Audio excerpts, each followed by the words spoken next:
हाँ जी class next topic हैगा tangent line का। टेंजेंट लाइन ये देखो की है, सब तो पहला डायग्राम समझ डेफिनेशन देखो। The tangent line of a curve C at a point P U on C define as a limiting position of a straight line through P U and neighbouring point Q. Q की value क्या U plus curl U on C Q approaches P along the curve. सारी diagram नू definition define किया होया। Clear. पहले तो दो point ने पी ते क्यू, एक आ गया देख आ गया पी उपर कला पॉइंट यू है, क्यू के उपर यू प्लस डेल यू है। ठीक है जी। फिर क्या करते हो, दोहे पॉइंट्स में आपस मिलाता, मिलाने तो बाद एक करव ड्रॉ करी। करव की एक साइड तो पी पॉइंट में टच करता हुआ एक टेंजेंट जा रहा है, उन्होंने बोलिया टी। ठीक है। फिर तुसी जो हुण आ चीज़ बन गई देखो इदा ये ट्राइंगल बन गई। ठीक है। H the square is equals to P the square plus B the square का फॉर्मूला लगा दो ये उपर।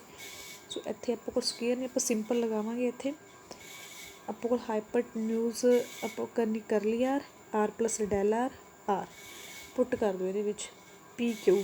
आह वाला डिस्टेंस करना तुसी पी क्यू की करदे हो, जिहड़ी वड्डी साइड है वो छोटी माइनस आ है आर है आर प्लस कर ला। ये मतलब आ वड्डी हुई, ये नीचे वाली माइनस कर दो, कर दी।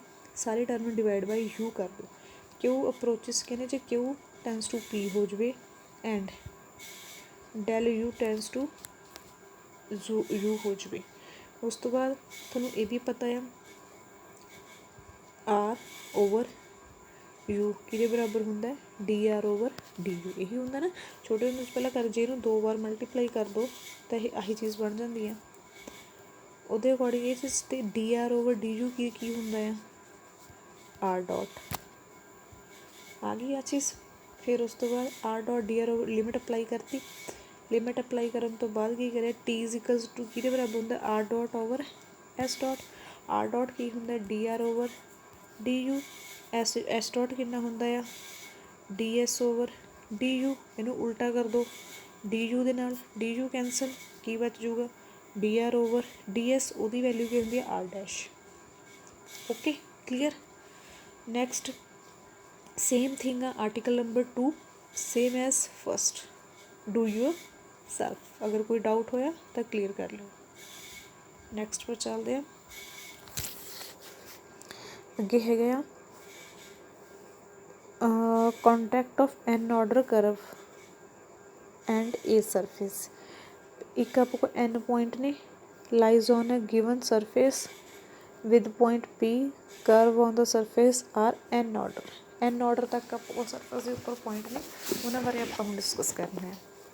सो आर अगर एन ऑर्डर तक आप नहीं, सो आर के आप 3 पॉइंट लगे 5 1 5 2 5 3। F of X Y Z equals to 0। The value of U which given the point interaction of the curve and the surface point common to C and S and zeros of the function की है f51 u 52 दोनों side function apply करता। करन तो बाद फिर की किया आपां ने substitution the value of X Y Z X is equal to 51 u form curve the equation of the surface F U is equals to U minus U dash तो F U है ना ये एफ यू ये अपने को addition करती you not की तो यू नॉट ही सबट्रैक्ट करता, कोई उन्होंने फर्क नहीं पिया क्योंकि इन्हें कैंसल होना फिर उन्हें बच जाना उन्हें। फिर उस तो बाद उपर आ वाली टर्म में यू माइनस यू नॉट में की मान लिया, सिर्फ you minus U not only first you minus U not में की मान लिया एच लास्ट वाला यू नॉट उदा ही पिया रहना था लैट कर लिया ये असी। फिर उस तो बाद ये उपर लाते टेलर्स थ्योरम लाई वाई अगे एच नाल जिहड़ा आली टर्म होंदी है बाहर आ जाती होंदी है नाल डेरीवेटिव ऑफ सैकेंड टर्म, फिर उस टर्म का स्केयर ओवर 2 द फैक्टोरियल, फिर डबल डेरीवेटिव एफ टू सो एन तक करता सी। टेलर आ गई। टेलर तो बाद की करिया तुसी where H is equal to U minus U not F A put कर दो दो ही चीज़ां करने तो बाद जो आंसर आएगा थोड़े nth ऑर्डर के लिए आ जाऊगा। ठीक है। अगली आती है इनफ्लैक्शन टेंजेंट। ये की है बस तुसी दो ये पॉइंट याद रखने वाला जो हैगा आ आर का जो डबल डेरीवेटिव आ वो इक्वल्स टू 0 लैके आना होंगे, उन्होंने कह देंगे इनफ्लैक्शन एंगल। तो आ होंगी यदि एक होर पॉइंट जिहड़ा असीं क्वेश्चन सॉल्व करते हैं। आर डबल डेरीवेटिव कर दो ਤਾਂ ਵੀ क्वेश्चन सॉल्व ने बहुत सारे क्वेश्चन की रिक्वायरमेंट होंगी कि वो इस तरह ना सॉल्व होते हैं ठीक है ये एग्जाम्पल्स आ गए सारे थोड़ी बुक के विच इस तो बाद 5-7 एग्जाम्पल्स ने तुसी करने ने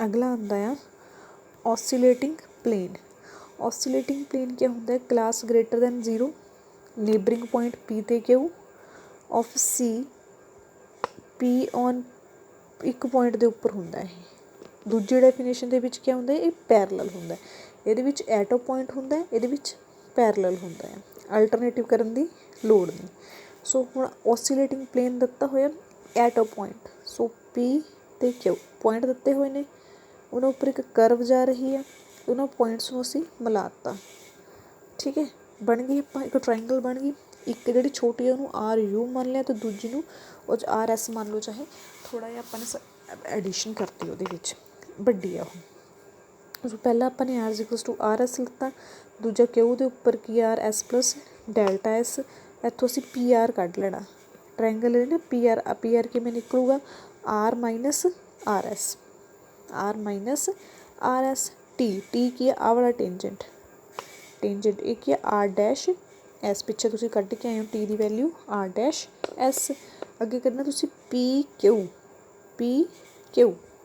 ये किन्ना तुहाडे कोल इहदे विचों आ वाला माइनस कर दोगे पी क्यू आ जाऊगा आ वाली चीज़ चों आ वाली आर एस कला माइनस कर दोगे बन गया इन्ने इक्वेशनस बस फिर इन्होंने आर सारे तिनों कॉमे पा के लिख लो कॉमे पा के लिखने तो बाद ये पर टेलर्स कॉमे पा के लिखने बाद आर एस आ बाहर कटे ये उपर टेलर्स अप्लाई करी टेलर्स अप्लाई करने तो बाद इन्होंने सॉल्व कर दो ठीक है जी सॉल्व किमें करते हैं तुसीं पहला असीं की कीता आर माइनस आर एस नाल उहदे मल्टीप्लाई क्या होना आर डैश एस नाल उहदे R S plus delta S minus R S is equals to 0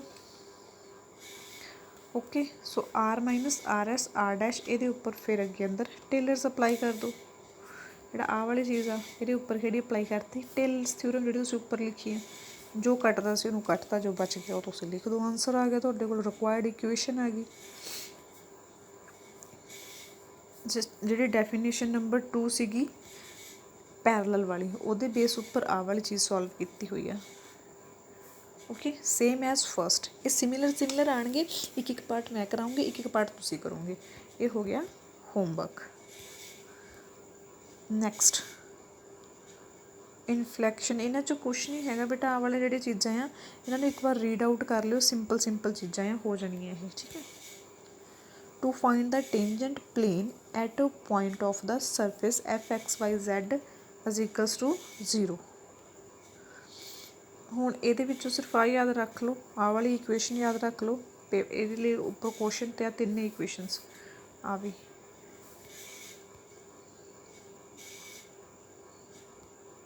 ठीक है जी ये तुसीं लर्न रखनी है आ भी तुहाडा होमवर्क है लास्ट आर्टिकल 9th ये कल मैं अज वीडियो अपलोड कर देनी मैं ग्रुप च शेयर कर देनी तो कल की क्लास में मैं पुछना आया भी इस कोई डाउट तो नहीं इत्थे तक फिर मैं अगे चलना है ओके जी थैंक यू